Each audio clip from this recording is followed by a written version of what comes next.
సంవత్సరాల వయసులోనే ఎతిలేనటువంటి కంద పద్యాన్ని రాశాడు అని చెప్పి సినారే ఆయన థీసిస్లో రాశారు. మళ్ళీ ఇన్నేళ్లకి పద్యాలు రాయుట అది ఎట్లన్నాను.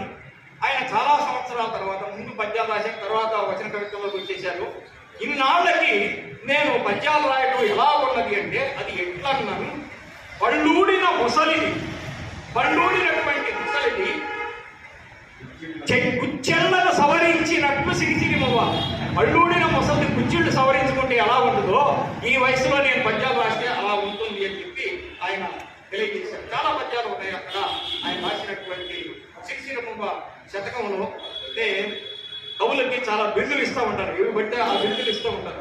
దాని మీద ఆయన వ్యంగ్యంగా రాసింది ఏంటంటే, అవునా మన తెలుగింట్లో కవిరాజులు కవి వరాహ గార్ధవ సునకాది అవతార మూర్తులు ఎందరో. కవి వరాహ ఇట్లాంటి ఆయన గార్ధవాలని ఇట్లాంటి వాటిని కూడా చెప్పేశాడు అనమాట. సునకాలని గార్ధవాలని కూడా చెప్పేసి అవతార మూర్తులు ఎందరో శివమెత్తినట్టు నటించు సిరిసిరిమవ్వ అని చెప్పి ఆయన రాశాడు. అలాగే